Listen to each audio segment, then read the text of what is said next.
코로나19로 달라지고 있는 풍경 중에 하나가 교육 현장입니다. 학교에 나갈 수 없게 된 학생들은 PC, 태블릿, 스마트폰 등 다양한 멀티미디어 기기를 활용한 원격 수업을 받게 됐죠. 교육의 뉴 노멀, 미래 교육이 갑자기 우리 옆에 다가온 셈인데요. 그래서 오늘은 앞으로 우리의 교육은 어떻게 변할 것인가, 또 어떻게 변해야 하는가에 대해서 얘기를 좀 나눠보려고요. 이분을 모셨습니다. 지금이야말로 한국 교육이 제대로 개혁을 할 시점이라고 말씀하시는 분이죠. 정치사회교육 비평가 중앙대학교 김누리 교수님입니다. 교수님 안녕하세요. 안녕하세요. 네, 와주셔서 감사합니다. 예, 반갑습니다. 교수님 전공이 도고 동문학이시잖아요. 예, 네. 문학이죠. 예. 그런데 이제 교수님의 별칭이라 그럴까요? 예. 이게 어쩌다가 정치사회교육 비평가가 되었습니까? 누가 그렇게 부르나요? 전 낯선데 그렇게 불린 적이 없는데. 그러세요? 예. 그렇게들 지금 알고 있고 이렇게 언론에서는 표현을 하던데요. 그래요? 네. 어처구니 없는 표현이고요. 아하. 그럼 뭐 하여간 말 만들길 좋아하니까요. 네. 별로 그냥 좋아하지 대학 않으시네? 선생이면 네. 대학 선생이면 이런저런 문제에 대해서 자신이 관심 있는 부분에 대해서 네. 발언할 수 있는 거고요. 예. 거기에 대해서 또 관심 있는 사람들이 자꾸 이야기를 물어오면 발언하는 것이고요. 네. 뭐 그것일 뿐이죠. 아하. 거기다 무슨 비평가니 뭐니 이름을 붙인다는 게 조금 그렇죠. 네. 그럼 교수님과 우리 교육 얘기 이제 할 예, 텐데요. 교육의 미래를 여쭤보기 전에 좀 어제와 오늘 이 교육 현실부터 좀 여쭤보겠습니다. 예. 교육을 우리가 늘 흔히들 백년지 대계 이렇게 부르지 않습니까? 예. 그러면 지난 100년, 예. 우리의 지난 100년의 교육을 한번 짚어보신다면 어떻게 보십니까?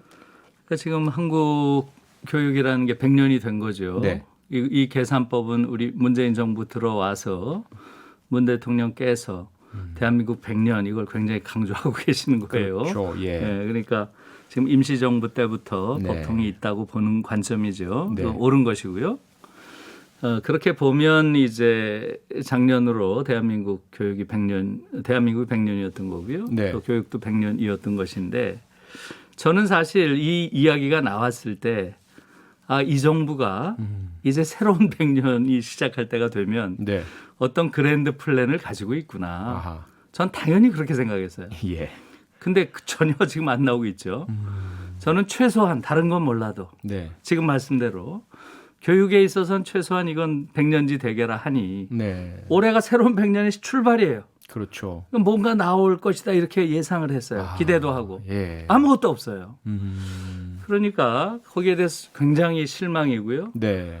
왜냐하면 지난 100년 동안의 우리 교육이라고 하는 것은 엄격하게 말하면 저는 이게 교육이 아닌 정도가 아니고요. 네. 저는 교육에 반한다고 봐요. 아하. 안티 에듀케이션이다. 저는 그렇게 이야기를 하는데요. 예.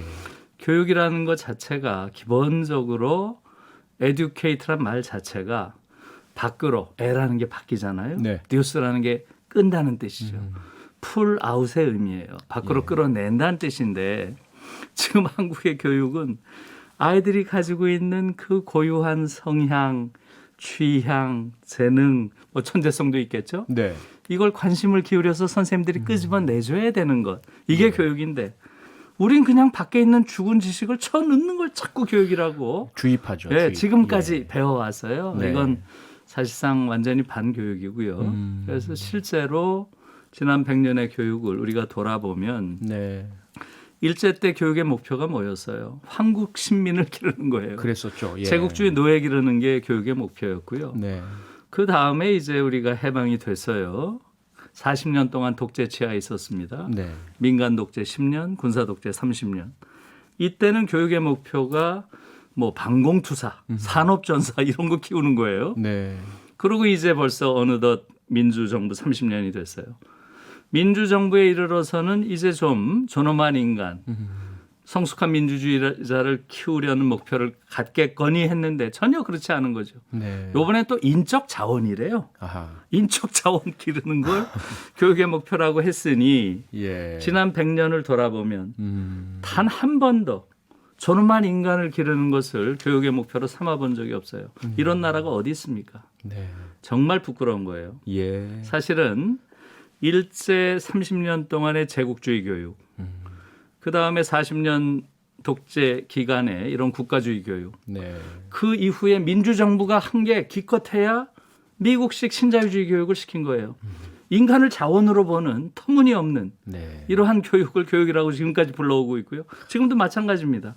근본적으로 이제 바뀌어야 돼요. 네. 이런 사회로 갈 수 없다는 거죠, 저는. 네. 예. 지난 100년의 진단 한마디로 교육이 아니라 교육의 반대 안티 교육이다. 예. 네, 이렇게 말씀을 주셨는데 그 핵심 중에 핵심이 결국 대학 입시 아니겠습니까? 그렇죠. 그래서 예. 지금 어떻게 보면 코로나19 상황에서도 대부분의 유럽이나 외국에서는 가장 어린 아이부터 학교 등교를 시키는데 우리는 예. 거꾸로 고3부터 먼저 등교시키고 이런 모습이잖아요. 그렇죠. 어떻게 보고 예, 계세요? 예. 그래서 지금 우리 교육이라고 하는 것은 이건 교육이 아니고요. 네. 교육 정책이라는 것 자체가 없다는 게 놀라운 겁니다. 대한민국 교육부에 제가 보기에 교육 정책 없어요. 예. 이들이 가지고 있는 유일한 것은 입시 정책이에요. 네. 교육 정책도 없고 대학 정책도 없어요. 네. 대학을 어떻게 끌고 가야 되는지, 대학에서 어떤 인재를 길러야 되는지 없습니다. 맨 취업률 타령만 하고 앉아 있어요. 네. 학문 정책도 없습니다. 정말 놀라운 나라예요. 오로지 있는 게 입시 정책 하나예요. 네. 그러니까 어떤 아이를 길러낼 것인지, 어떤 기성인을 길러낼 것인지, 어떤 학문을 지향할 것인지, 이것이 국가의 미래 전략에 어떤 영향을 미칠 것인지, 여기에 대한 성찰이 없는 나라예요. 네. 정말 놀라운 거죠. 네. 그런 맥락에서 근본적인 변화가 필요하다 이렇게 생각합니다. 예. 지금 말씀해 주신 문제의 핵심이 결국 경쟁이지 않습니까? 예. 아이들을 입시로 줄 세우고 취업률로 줄 세워서 서로 경쟁하게 만들고 예. 그게 이제 교육에 상당히 좀 반하는 요소라고 지금 말씀 주시고 계신 건데 혹시 예. 우리가 얼마나 그렇게 경쟁 지향적인지를 보여주는 지표 예. 같은 게 좀 있을까요? 지금 한국은 말이에요. 네. 경쟁 교육이 문제다 이렇게 얘기를 하는데 사실 경쟁을 시켜서 문제라기보다는 네. 전 세계에서 가장 심각한 경쟁 교육을 시키는 게 문제예요. 아, 예. 이걸 지금 국민들이 잘 몰라요. 이렇게 살인적인 경쟁을 시킨 나라는 없습니다. 네. 그러니까 이 경쟁에 살아남은 자들도 소위 이 경쟁의 승자들도 심각한 내상을 입는 거예요. 내상을. 평생 그 내상을 입고 살아갑니다. 예. 이들이 얼마나 깊은 내상을 입었는지를 최근에 구체적으로 보여준 게 의사들의 파업이에요. 아하. 예. 그 의사들이 보이는 그 행동들을 보세요. 한국 교육은 실패한 정도가 아니라 완전히 대파탄이다. 저는 네. 그렇게 생각해요. 예. 그것은 이 경쟁 교육이 남겨놓은 경쟁의 승자는 그런 식으로 깊은 자기밖에 모르는 극단적인 개인주의자가 되고 수없이 많은 그 이외의 패자들, 네. 99%가 패자죠. 이 패자들은 평생을 열등감, 좌절감, 심지어 절망감을 내면하고 지금 살아가는 게 한국의 상황이에요. 예. 그래서 얼마 전에 고려대학교의 김우창 교수 같은 분은 한국 사회를 이렇게 말씀하시더라고요. 제가 놀랐어요. 그 해안에. 한국 사회는 오만과 모멸의 체계로 구성된 사회다 이러더라고요. 오만과 모멸의 체계란 말에 네. 제가 정말 대단하시다. 이 사회에서 조금 적응했다고 하는 자들은 턱없이 오만하고 네. 대다수의 사람들은 모멸감을 내면화하고 평생 사는 거예요. 아하. 이게 무슨 교육이냐고요. 그래서 실제로 저만 주장하는 게 아니고 네. 제가 놀란 것은 르몽드라는 프랑스의 아주 네네. 세계적으로 저명한 신문이 있죠. 그렇죠. 르몽드에서 몇 해 전에 한국의 학생들은 예. 전 세계에서 가장 불행한 아이들이다 이렇게 썼어요. 그대로 제가 인용이에요. 네. 한국 교육은 전 세계에서 가장 경쟁적이고 가장 고통을 주는 교육이기 네. 때문이다 이런 거예요. 아하. 우리만 그렇게 느끼는 게 아니에요. 그러게요. 외부에서 우리를 볼 때도 너무나 끔찍한 교육 상황에 있다는 것이고요. 더 이상 이것을 방치할 수 없다. 네. 그 지점에선 이르렀다고 봐요. 예. 임계선에 와 있습니다. 네, 지금 교수님 말씀 들으신 청취자분들이 문자를 많이 보내주고 계신데요. 4113님, 성찰을 하기엔 너무 시간이 없었던 것 같아요. 그동안 빨리 성장시켜서 인적 자본 만들어서 국가 발전에 이바지 시키느라 앞서 말씀해 주셨던 산업화의 그 또 민주 정부에 들어서까지도 인적 자원이라는 말을 쓰는 이 부분에 대한 말씀인 것 같아요. 그리고 8607님은 혹시 대안은 있으신가요? 교수님의 묘수를 알려주세요. 대안에 대한 질문입니다. 어떻습니까, 교수님? 예, 고맙습니다. 예. 예, 대안이 있죠. 아하. 실제로 네. 경쟁 교육을 시키지 않음으로써 훌륭한 나라를 만든 그런 사례가 있어요. 어디죠? 그게 바로 독일이에요. 독일. 독일은 네. 사실은 68 혁명이라고 하는 네. 거대한 전환기가 있었는데 그 68 혁명 이후의 독일은 우리가 지금 알고 있는 네. 그러한 68 혁명 이전에 사실 독일은 지금 우리랑 똑같았어요. 거의. 아마 예. 여러분들이 헤르만 헤세나 네. 이런 작가가 쓴 수레바퀴 아래서 이런 네. 거 보면 그렇죠. 얼마나 고루하고 권위주의적이고 한 교육을 독일에서도 하고 있는지 알 거예요. 네. 이게 완전히 바뀐 게 1970년 이후입니다. 68 혁명 이후에 독일에서도 완전히 교육 개혁이 일어나면서 네. 여기서 가장 핵심적인 모토가 바로 경쟁 교육은 야만이다라는 거예요. 이때부터 완전히 경쟁 교육을 학교에서 못 시키게 했습니다. 네. 그것이 50년 지났어요, 지금. 50년 정확하게. 70년부터니까. 1970년부터니까. 네. 자, 50년 지났으니까 이제 평가할 수 있죠. 독일 아이들 어때요? 제가 보기에 세계에서 가장 뛰어난 아이들이에요. 네. 경쟁을 시키지 않으니까 아이들이 깊어졌어요. 지금 독일 아이들이랑 한번 대화를 해보세요. 다른 어느 나라 아이들보다도 네. 굉장히 성숙한 시면을 가지고 있어요. 시면을. 우리 아이들이 지금 상실한 게 시면이에요. 경쟁을 너무 시켜놓으니까 시면이 생길, 말하자면 한 개인이 가지고 있는 어떤 깊이 있는 내면이 생길 그 기회가 없어졌어요. 네. 그러다 보니까 아이들이 너무 표피적인 인간이 돼버렸어요. 단순한 지식들만 알고 있지 시면이 있는 아이들을 보기가 어려워요. 네. 저는 이것이 우리 어른들이 아이들에게 빼앗은 가장 못된 것이라고 생각해요. 아이들에게 시면이 생길 기회를 주지 않았어요. 시면이 없으니까 어떻게 돼요? 개성도 없고 네. 자아도 약하고 정체성도 없는 정말 이상한 아이들이 자라고 있는 거예요. 이건 정말 심각한 문제입니다. 네, 교수님. 그러면 독일에서 1970년에 이제 경쟁은 야만이다라고 네. 하면서 교육 개혁을 했는데 독일도 당연히 대학 입시라는 게 있고요. 그리고 뭐 의사나 법조인 등 인기 있는 직업들도 있고요. 근데 경쟁이 없다면 그게 어떻게 입시에 있어서의 선별이라든지 그게 가능합니까? 잘 안 그려지죠. 네, 잘 안 그려지는데요? 그려져요. 예. 저도 그런 질문을 많이 받고요, 당연히. 네. 우리는 완전히 경쟁 중독도 있는 사회이기 때문에 그렇죠. 그 그림 자체가 그려지질 않아요. 우리 머릿속에. 그래서 예. 아주 중요한 말씀해 주신 거고요. 먼저 독일은 대학 입시가 없습니다. 네. 우선. 입시가 없어요? 없어요. 예, 입시 자체가 없어요. 그럼 어떻게 유럽은 해요? 거의 예. 대부분 대학 입시 안 봅니다. 고등학교 졸업 시험만 봐요.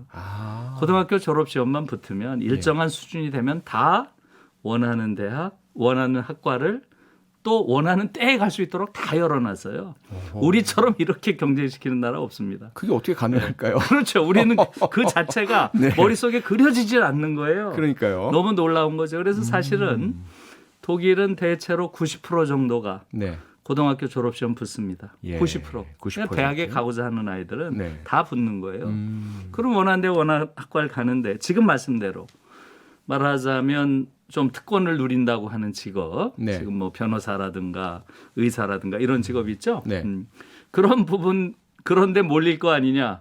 예, 뭐 몰리는 측면도 있고 그렇지 않은 측면도 있어요. 대체로 법대는 안 몰립니다.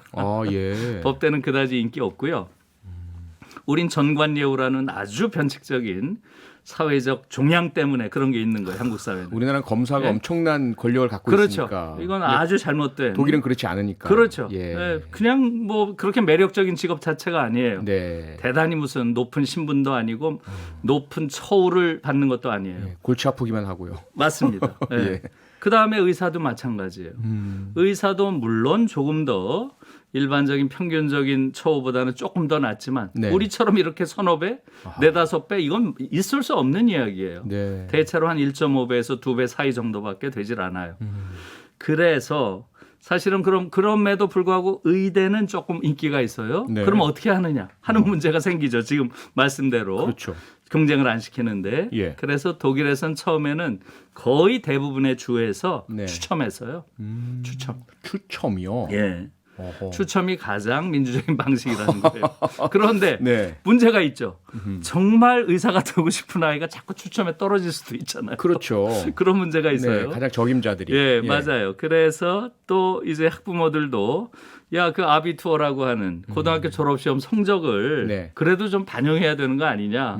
그래서 뭐 일리가 있잖아요. 예. 받아들였어요. 아. 그래서 받아들였습니다. 20%만 반영을 해요. 20% 이상은 안 된다는 아하. 거. 그것도 또 경쟁을 시키는 네. 체제가 되면 안 된다는 거죠. 아하. 그리고 똑같이 같은 정도로 똑같이 20%는 대기 기간이 긴 아이들이 들어올 수 있게 또 똑같이 균형을 맞춰놨어요. 아하. 다시 말하면 한 3년 기다리면 거의 다 들어갈 수 있어요. 예. 의대. 그렇게 해놓은 거예요.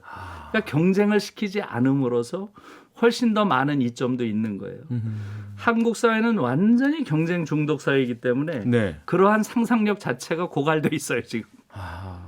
여기에 대해서 우리가 깊이 생각할 필요가 있어요. 예. 그러니까 모든 것이 경쟁이기 때문에 심지어 놀 때도 경쟁하잖아요. 놀 때도 서바이벌 게임이니 음악이니 모든 게 경쟁. 마피아 게임, 사는 것 왕, 자체가 왕 게임. 네. 일상 전체가 경쟁이에요. 한국 사회는. 그렇죠. 그러니까 너무너무 사는 게 피곤한 거예요.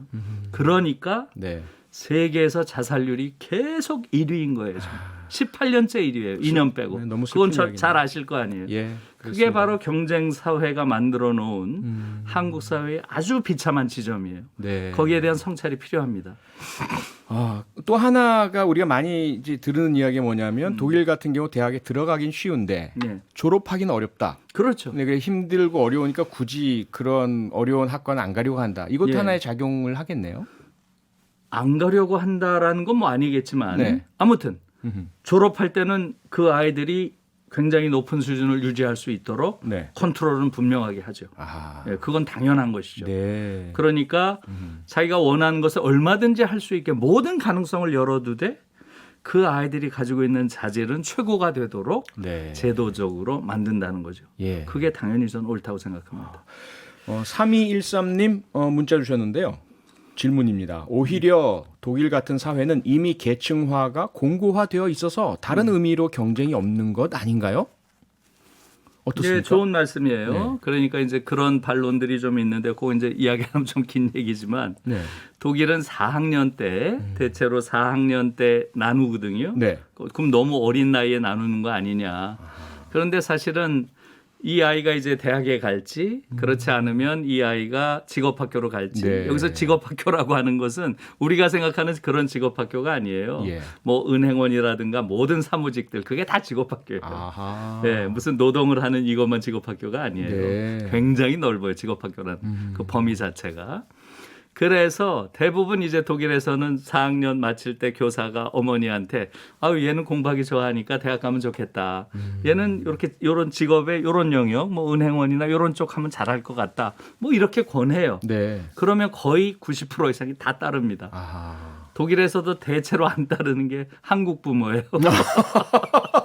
한국 부모는 그냥 대학 보내고 싶어해요. 왜 내 아이를 거의 대학 대부분이. 못 가게 합니까? 네. 이렇게 항의하겠죠. 그런데 아하. 독일 부모는 정반대입니다. 예. 교사가 이 아이는 책 읽기도 좋아하고 네. 뭘 이렇게 생각하기 좋아하니까 대학에 보내는 게 좋겠습니다. 이러면 네. 부모가 걱정합니다. 오. 왜 그렇겠어요? 대학이라고 하는 곳은 예. 학자가 되거나 예술가가 되는 길이에요. 아. 학자와 예술가는 가장 불확실한 직업인 거예요. 안정적이지 않죠. 그렇죠. 예. 이 아이가 대학에 가면 가난해질 텐데 아하. 가난의 위험에 노출될 텐데 이걸 독일 부모들은 생각을 합니다. 그래서 대학에 가는 걸 그다지 좋아하지 않아요. 예. 대학에 간다는 것은 독일이라는 사회 자체가. 네. 그래서 우리와는 상당한 차이가 있다. 그런 부분에서 복지국가니까 그런 게 가능한 거죠. 그러니까 예를 들어 저 같은 경우는 경찰관이 됐는데 예, 예. 독일 같은 경우는 대학 갈 필요가 없는 거 아니겠습니까? 당연하죠. 당연하죠. 그 직업이라는 것을 택하기 위한 그렇죠. 코스만 가면 되는 그럼요. 것이고 네. 뭐 회사원, 경찰관이 은행원 다 되거나 그렇고. 뭐 은행원이 되거나 회사원이 되거나 예. 그런 거죠. 굳이 대학을 갈 이유가 없죠. 그러니까요. 실제로 초우도 마찬가지입니다. 네. 초우도 대체로 고등학교 하면 대학을 졸업한 사람보다 한 40대까지 네. 더 잘 살아요. 훨씬 잘 살아요. 그러니까 교수님 근데 죄송한데 너무 지금 질문도 할 것도 많고 여쭤볼 얘기가 많은데 시간이 벌써 다 돼버렸습니다. 그렇죠. 그래서 그럴 것 같아요. 뉴스 하이킥 진행 이후에 정말 제가 8월 17일부터 진행하거든요. 예. 가장 시간이 빨리 흘러간 그랬나요? 시간이고요. 지금 너무 많은 분들이 우리 교육 이야기에 관심도 예, 많으시고 그러게요. 개혁의 대안을 듣고 싶은데 예. 2탄을 마련해서 다음에 또 모셔야 될 것 예, 같습니다. 그래요. 알겠습니다. 몇 가지 문자만 좀 소개해 드릴게요. 네. 9011님, 귀가 뜨이는 이야기네요. 아이 키우는 사람으로서 다른 나라 교육이 어떤지 관심 가지며 살아야겠어요. 김랑경님, 김누리 교수님 음성이 가수 김창완 씨와 많이 닮았네요. 그래요? 목소리 정말 좋으세요. 황영성님, 네. 이제 태어난 손주 잘 키우기 위해 귀 쫑긋하며 듣고 있는데 좋은 교육 체제를 누리게 하고 싶네요. 아마 마음은 다 같을 것 같습니다. 그렇죠. 그래서 이걸 좀 모아서 정말 우리도 1970년에 독일이 했던 교육개혁, 우리 이제 2020년 혹은 2021년, 22년에 꼭 했으면 좋겠습니다. 그러게 말이에요. 교수님 좀 많은 계속해서 이야기해 주시길 부탁드리겠습니다. 예, 고맙습니다. 네, 오늘 말씀 감사합니다. 예, 고맙습니다. 평일 저녁 6시 5분에 여러분을 찾아갑니다. MBC 라디오 표창원의 뉴스 하이킥.